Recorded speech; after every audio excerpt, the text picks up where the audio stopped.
Seattle, Washington. The night rain coated the glass of the 47th floor of the Alderon Crown Hotel with a thin layer of condensation. From this high up, the harbor was just blurred yellow ribbons of light in the cold November mist. Inside the five-star hotel, the atmosphere was as tense as the moments before a major surgery. A nearly $900 million merger deal between the two largest hospitality corporations on the West Coast was set to take place the next morning. The CEOs had just landed in first class at SeaTac. A line of black SUVs pulled up one after another before the red carpet that covered the main entrance. No one was allowed to make a mistake. The air conditioning hummed steadily in the white marble hallway. A cooled-off espresso sat forgotten on the concierge desk for nearly 50 minutes, but no employee dared to leave their post to clear it away. Ethan Walker slowly pulled a squeegee down the western-facing glass. The cuffs of his night shift cleaning uniform were faded. His non-slip shoes were so old the soles were worn nearly flat. The faint smell of glass cleaner clung to his sleeves, even halfway through his shift. No one really saw him. Or rather, they saw him and then immediately pretended they didn't. A young receptionist leaned in and whispered something to her colleague as Ethan passed the VIP check-in counter. The operations manager standing near the elevator frowned, simply because Ethan's utility cart had accidentally rolled across the area reserved for business class guests. No one said anything directly, but hotels like the Alderon Crown always had a way of making a person understand their exact place without ever raising a voice. Ethan had understood that for a very long time. Victoria Hale arrived at the Alderon Crown the very week the hotel was preparing to sign the nearly $900 million merger deal. No one liked her, but almost everyone was afraid of her. Victoria was notorious in the world of high-end hospitality for her ability to turn luxury hotels into ruthlessly efficient machines.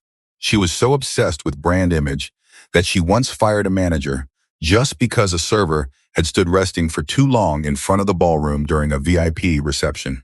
At the Alderon Crown, she began changing things almost immediately. Uniforms had to be retailored. Bows had to be held for 3 seconds longer. Receptionists were ordered to change their perfume because Victoria believed a cheap scent could ruin the experience for first-class guests.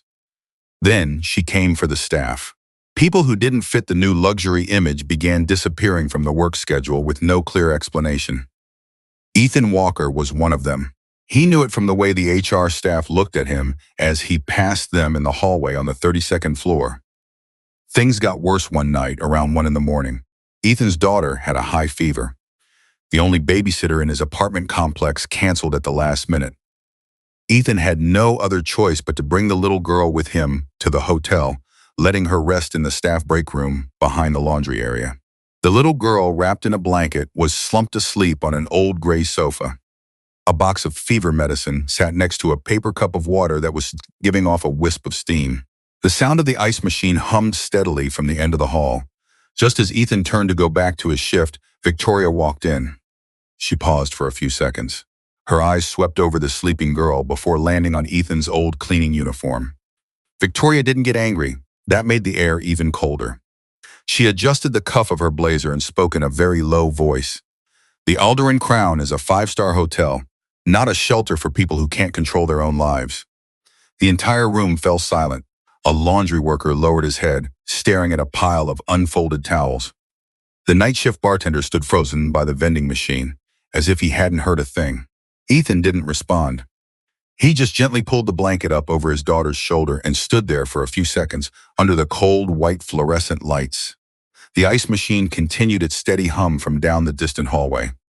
Victoria wanted Ethan gone from the Alderon Crown before the board of directors arrived. Model. She didn't say it directly. People like Victoria Hale rarely needed to.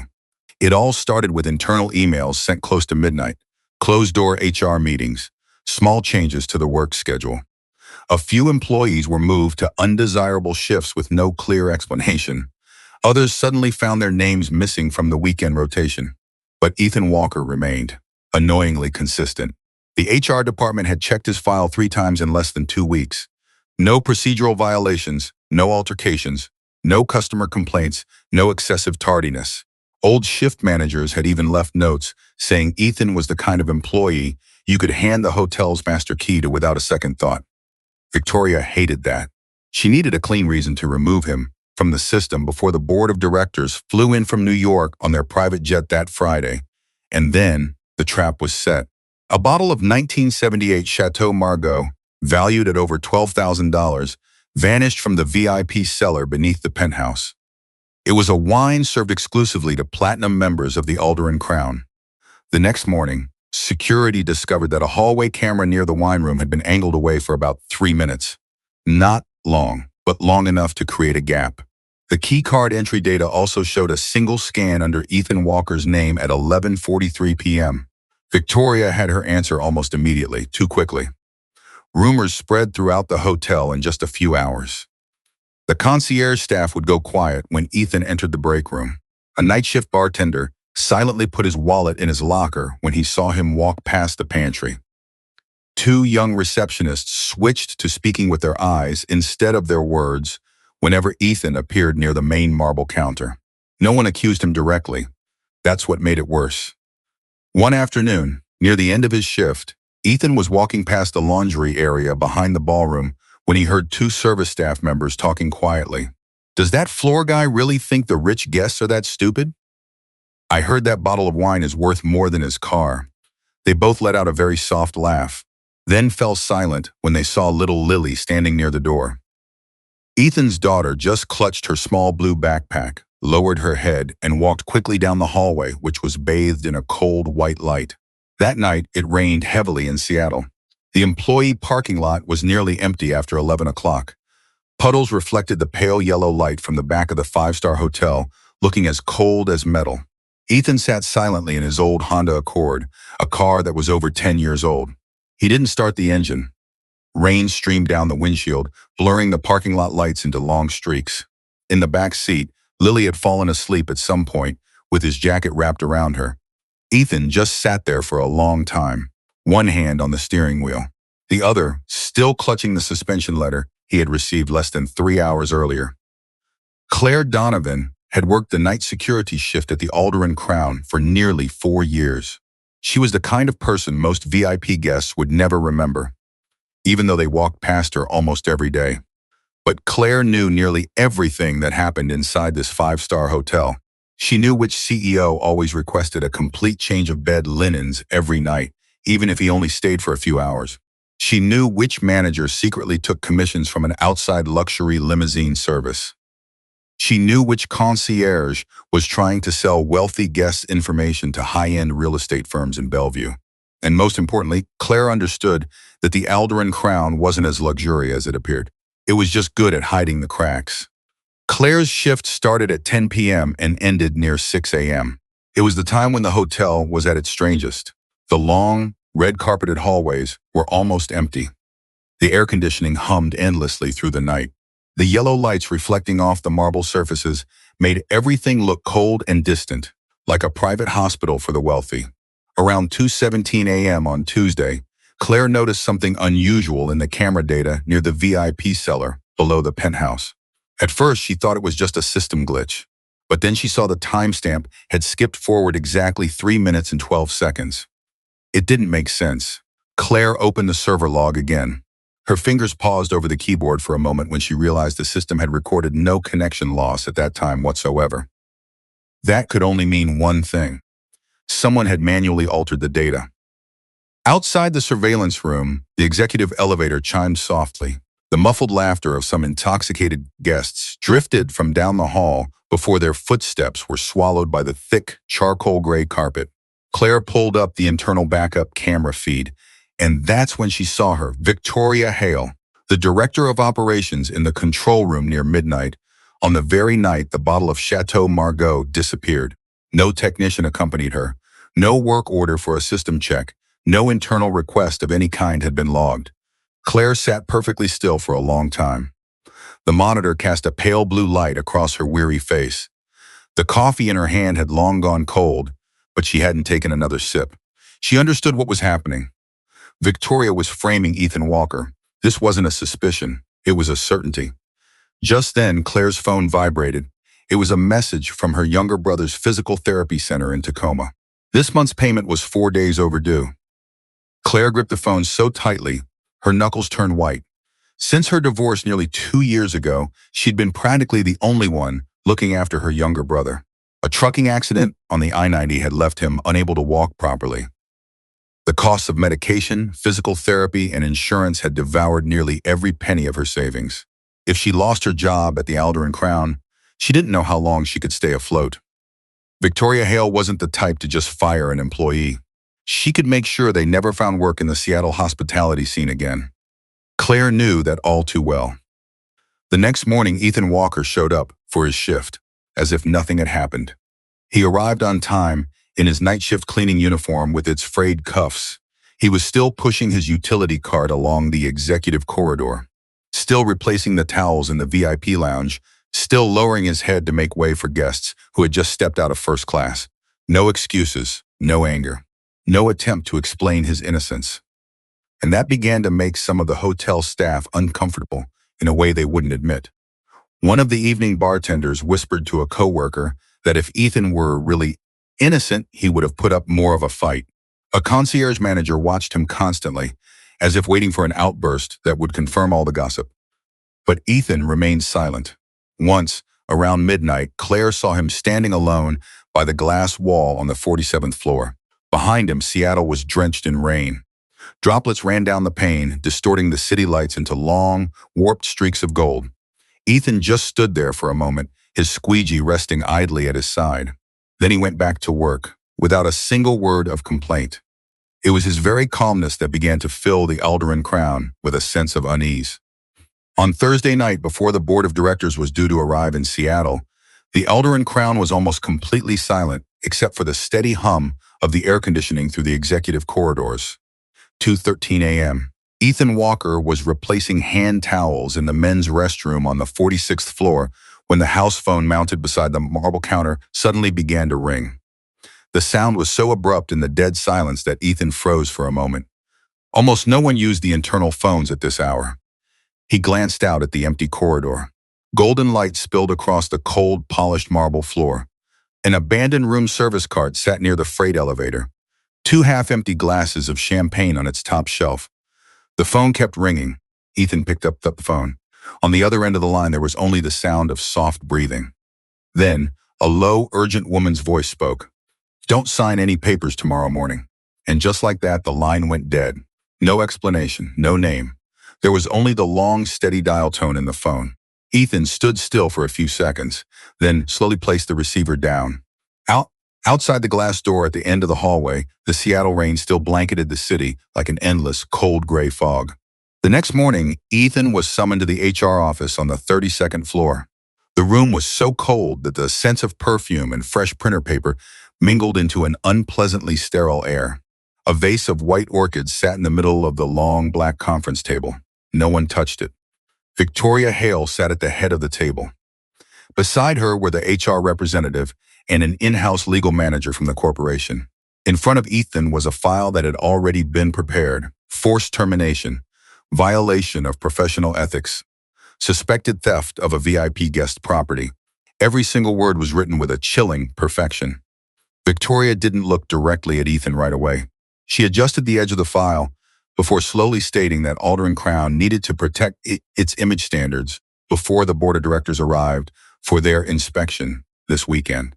Her voice was as calm as if she were talking about the weather. Ethan did not sign. There was no loud argument. He simply closed the file and said he wanted to see the full evidence before making a final decision. That made Victoria's brow furrow for a moment, very slightly, but Ethan saw it. News of Ethan's refusal to sign the termination papers spread faster than anyone expected. The atmosphere in the hotel began to feel strange. Conversations would stop when he entered the pantry. Some employees avoided looking him in the eye, as if they were afraid of getting involved. Meanwhile, Claire Donovan began secretly backing up all the original camera data onto a separate hard drive. She did it at nearly 3 in the morning, in the pitch-dark surveillance room, where the only light came from the blue glow of the monitors reflecting off the walls. Every time she heard footsteps in the hallway, Claire's heart clenched. She knew if Victoria discovered this, her career would be over in an instant. But the more she reviewed the data, the more Claire realized the incident was bigger than she thought. It wasn't just the camera footage that had been altered. A few system logs had also been manually deleted using high-level admin privileges. Someone was trying very carefully to cover their tracks. That afternoon, an unfamiliar woman appeared at the Alderaan Crown, somewhere in her late 30s. Dark brown hair tied neatly at her back, a simple but expensive black suit. She carried no luggage, only a slim leather briefcase. She stepped out of a black Lincoln with New York plates and walked straight through the main lobby as if she had known the place for a long time.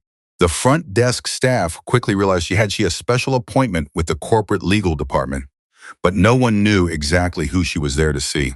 Some guessed she was a paralegal representing the merger committee from Manhattan. Others thought she was there to handle the scandal of the stolen bottle of wine before the media got wind of it. Victoria Hale watched the woman cross the grand lobby, her gaze turning cold for a few seconds.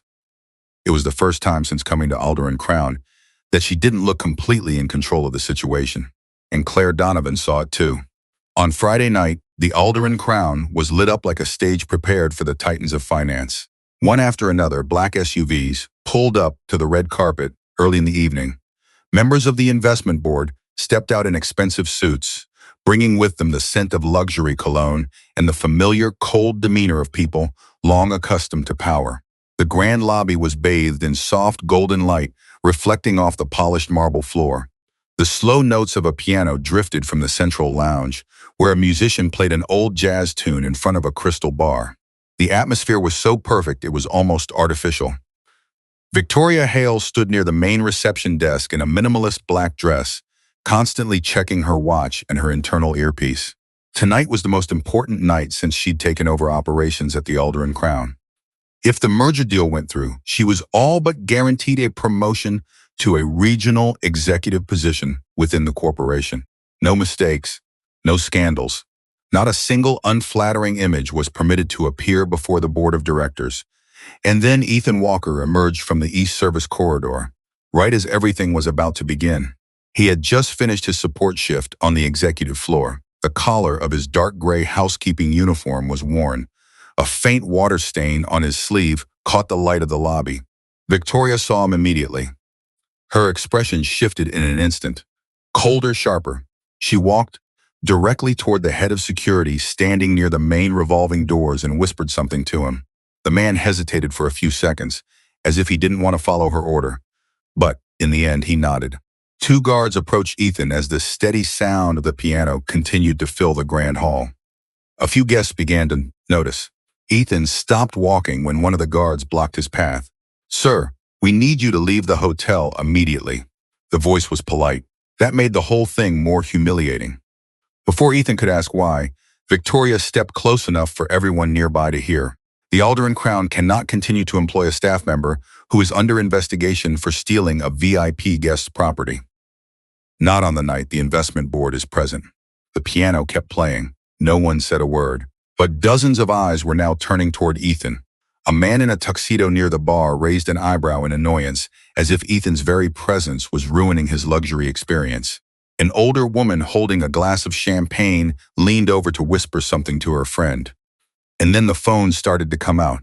Some were recording video. Some were taking pictures. A few concierge staff members stared at their check-in screens, pretending not to see the scene unfolding in the middle of the main lobby. Claire Donovan stood near the West Security Station. She looked at Victoria, then at Ethan, but she couldn't move. It wasn't that she didn't want to. It was because she knew that if she intervened now, Victoria would crush her career before the night was over. Just then, the main lobby doors opened. Lily walked in. She was wearing an old blue coat that was a little too big in the shoulders, clutching a paper bag of fever medicine in her hands. Her hair was still damp from the rain she'd walked through to get from the parking lot to the hotel entrance. Lily was about to call out to her father when she froze. She saw the two guards standing next to Ethan. She saw the phones pointed at him. She saw the contemptuous looks on the faces of the people in expensive suits surrounding them. And then Lily heard a man standing near the concierge desk chuckle softly. "He looks like the type to steal from rich guests." The little girl stood there, frozen.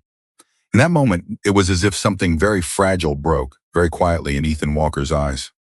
For days he had remained silent, endured, letting the rumors and the stares slide off him like Seattle rain on a window pane. But this time was different, because Lily was watching him. Ethan walked slowly toward his daughter, then knelt to adjust the collar of her coat. For the first time since this all began, his hand trembled slightly. The distant piano continued to play. Victoria stood a few feet away, arms crossed, as if everything was perfectly under control. Then, Ethan slowly stood up. He looked directly at Victoria for the first time. Not with anger. That made a few people start to feel uneasy. Ethan's voice was very quiet. Do you really think money makes you safe from consequences? Victoria's brow furrowed ever so slightly. A few people nearby exchanged confused glances. No one understood what Ethan was saying. Not yet.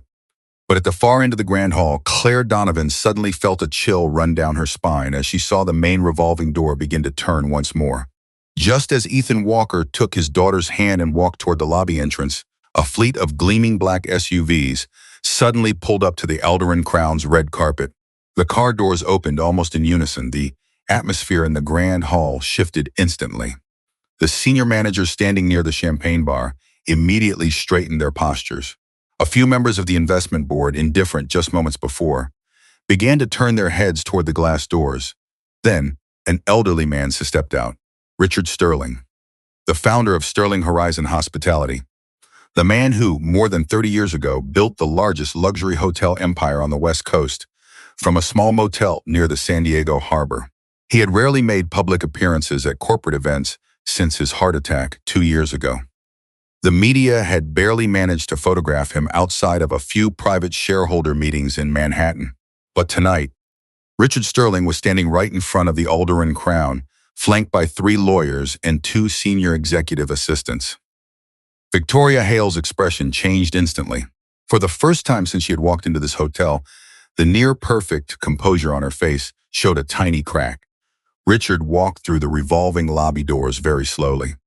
His black wooden cane tapped lightly against the marble floor in a steady rhythm. No one in the grand hall was speaking loudly anymore. Even the piano in the lounge seemed to quiet down. A member of the board of directors immediately stepped forward to shake Richard's hand, his tension palpable. No one understood why he had appeared so suddenly, without any prior notice. Richard didn't look at anyone for too long, until his gaze landed on Ethan Walker and Lily. A brief silence fell over the grand golden-lit hall. Then Richard turned to the security detail. Pull up all the raw camera footage from the executive floor and the VIP cellar. Right now, Victoria immediately stepped closer. Mr. Sterling, the legal team is handling this matter internally. I don't think it's necessary to disrupt this evening's board reception. Richard didn't look at her. His voice was low and tired, but it was enough to silence the entire hall. I did not ask for your opinion, Victoria. The air instantly froze. Standing near the West Control area, Claire Donovan felt her heart pounding so hard it hurt her chest. She had been staring at the backup hard drive in her coat pocket almost all evening, unable to make a decision. But now, she knew the time had come. Claire stepped out from the security area. The sound of her shoes echoed clearly across the silent stone floor of the lobby. Victoria whipped around when she saw the silver hard drive in Claire's hand. Don't do something stupid, Victoria said very quietly. But Claire heard her clearly. She paused for a few seconds, then continued walking until she stood before Richard Sterling. This is the true backup data from the internal camera system, sir. I think you should see it for yourself. One of the lawyers quickly took the hard drive and connected it directly to the security monitoring system behind the concierge desk. The large screen in the control room began to display the footage. The entire hall seemed to hold its breath. Victoria Hale appeared in the camera control room around midnight. On the night the bottle of Chateau Margaux disappeared, she adjusted the camera angles herself, deleted the logs herself, altered the timestamp data herself. No one said another word. Then other data began to appear. Irregular money transfers from the Presidential Suite Upgrade Fund to a shell company account in Nevada. A VIP shuttle interior contract inflated to nearly 3 times its actual cost to receive secret kickbacks from a supercar supplier. A maintenance worker's workplace accident report altered to avoid an insurance payout. A series of illegal NDAs forcing employees to sign them to conceal internal issues before a merger. Layer after layer of truth unfolded, plunging the entire Alderaan Crown into a heavy, suffocating silence. A board member slowly took off his glasses and sat motionless on a lounge chair. The financial manager standing by the bar began to turn pale as he realized the severity of the situation. Victoria just stood there, but the look of absolute control had completely vanished from her face. She looked at Richard Sterling as if searching for one last chance to explain. But Richard only turned towards Ethan Walker, and this time, his gaze was completely different. It was no longer the look one gives a night shift janitor, but an old respect, very real. Richard walked slowly to stand in front of Ethan and spoke loud enough for the entire hall to hear. Years ago, this very man saved Sterling Horizon from bankruptcy after the financial crisis of 2008. The entire hall fell dead silent. A few people thought they must have misheard. Richard continued. Ethan Walker was once the youngest operations architect in the corporation's history. He restructured our hospitality system when nearly the entire hotel chain was drowning in debt. Without Ethan, there would be no Alderaan Crown today. Victoria looked at Ethan as if she were truly seeing him for the first time. Richard took a slow breath, then glanced over at Lily, who was standing huddled beside her father. After his wife passed away from cancer, Ethan left the entire hospitality industry to raise his daughter. He refused to come back to an executive role, no matter how many times I asked. I kept it a secret because it was his choice, not out of shame, but out of dignity. No one in the grand lobby dared to look at Ethan Walker the same way again. Victoria Hale was suspended that very night. There were no lengthy meetings, no chance to explain. As soon as the camera data and financial records were laid bare before the board of directors, Sterling Horizon's legal department immediately revoked all of her internal access at the Alderaan Crown. Her executive keycard was deactivated. Her corporate email was shut down. 2 senior security officers were dispatched to oversee the entire 40th floor operations office. Everything happened so quickly that many people in the hotel hadn't even processed what was going on. But the media, they understood very quickly. By the next morning, financial news sites in Seattle had begun publishing articles about the internal scandal at the Alderaan Crown right before a nearly $900 million merger. A few articles mentioned the embezzlement of penthouse renovation funds. Others explored the story of employees being illegally forced to sign NDAs to cover up workplace accidents. Victoria Hale's name began appearing all over the morning business news. Sterling Horizon stock dropped nearly 4% before the New York market opened. The internal investigations quickly expanded to other departments. Employees who had once been silent began to speak up. A former maintenance worker sent an email alleging he had been forced to work nearly 18 consecutive hours before having an accident in the engineering room. A bartender who had quit 3 months prior agreed to provide evidence of non-transparent expenses related to the VIP supercar shuttle service. Even some managers who were once close to Victoria began to change their tune. They said they didn't know the whole story. They said they were just following protocol. They said they were also under pressure from their superiors. In less than 2 days, the people who had stood by Victoria's side in every meeting had all but vanished. That was what truly broke Victoria. It wasn't losing her job. It wasn't the media. It wasn't the threat of lawsuits. It was the moment she realized that almost no one at the Alderaan Crown had ever truly respected her. They only feared her power. When the power was gone, so was everyone else. On Sunday night, Victoria returned to the hotel one last time to retrieve a few personal items from the executive office. It was still raining in Seattle. The underground parking garage at the Alderaan Crown was almost completely empty after midnight. Neon lights reflected off the wet concrete, casting long, cold streaks of light between the silent rows of cars.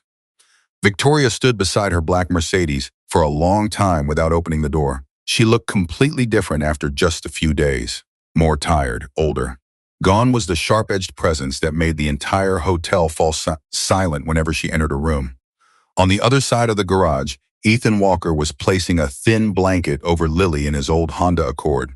The little girl had fallen asleep in the back seat, a box of cold medicine still resting by the window. Victoria watched the scene for a long time before she started to walk over. The sound of her heels echoed softly in the near-empty garage.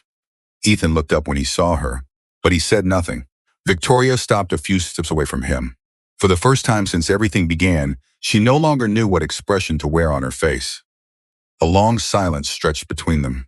The sound of rainwater dripping from a pipe somewhere at the far end of the basement echoed steadily in the cold air. Finally, Victoria spoke in a very soft voice. "How can you still be so calm after all of this?" Ethan didn't answer right away. He simply turned his head toward the old car where Lily was sound asleep under the dim, yellow light of the underground parking garage. His gaze rested there for a few seconds. Then he said slowly, "Because some people don't allow themselves to break." Victoria stood frozen. She had nothing left to say.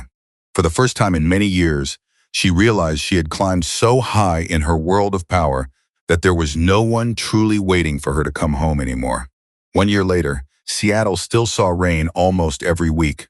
A cold mist still coated the 47th floor windows of the Alderaan Crown whenever the city passed midnight. The air conditioning still hummed steadily through the white marble corridors. Black SUVs still lined up before the red carpet every weekend as executives from New York or San Francisco landed first class at SeaTac. On the surface, the Alderaan Crown had barely changed. But those who were inside knew very well that everything was different. After the scandal of the previous year, Sterling Horizon Hospitality restructured the hotel's entire operational system. Richard Sterling personally started a support fund for single-parent employees in the luxury hospitality industry. That fund covered daycare, health insurance, and emergency aid for staff with young children or those caring for sick relatives. Claire Donovan was appointed the new director of security for the Alderaan Crown. The day she moved into her office on the executive floor, the Seattle rain was pouring down. Claire stood for a long time before the glass window, looking down at the misty harbor, before finally sitting in the chair that had once belonged to her predecessor. She was no longer the woman who would lower her head and avoid her superior's gazes like she had a year ago.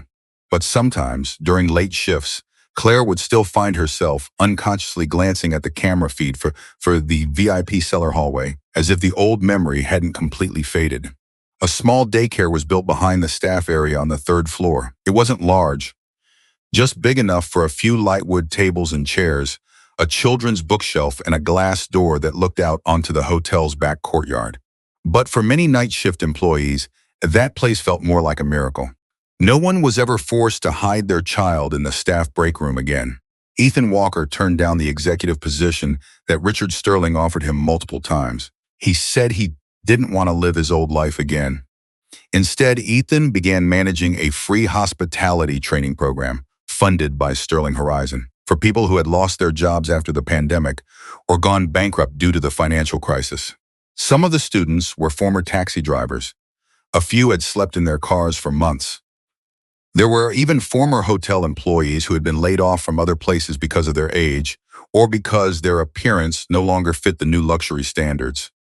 Ethan taught them how to run a hotel, but most of the time, he just taught them how to hold on to their dignity when life had pushed them down so low. Lily had grown so much. She no longer hid behind her father's back whenever they entered the Alderaan Crown. On nights when Ethan worked late at the training center, Lily would often bring her books up to the 47th floor and study by the glass window, looking down at rainy Seattle. Sometimes Claire would walk by and see the little girl asleep beside a stack of math books, a jacket draped over her. The atmosphere in the hotel was completely different now. Staff started calling each other by name more often. Managers would sometimes come down to the service areas to check on the night shift instead of just sending cold emails from their executive offices. It wasn't perfect. It would never be perfect, but at least it had become more human. On the last night of that winter, Ethan walked through the grand lobby of the Alderaan Crown at nearly 1 a.m, having just finished a late training session. Most of the lobby lights had been dimmed. Only a soft golden glow reflected on the faintly polished marble floor. The sound of the piano no longer echoed like it had during the Investor Council nights of years past. There was only the quiet hum of the air conditioner and the gentle patter of rain against the glass doors. A young concierge, new to the job, was sitting behind the counter, checking the next day's check-in schedule. When he saw Ethan walk by, he almost instinctively stood to make way with a completely natural respect, not forced, not out of fear. It was simply the kind of respect reserved for someone you know has been through too much. Ethan paused for a moment. Then, he just gave a slight nod before continuing toward the west corridor. No one at the hotel knew the whole story from that year. No one knew everything Ethan Walker had lost behind the glamorous lights of the Alderaan crown. But some things had changed forever. And sometimes a person's dignity begins when someone is willing to see them as a real human being.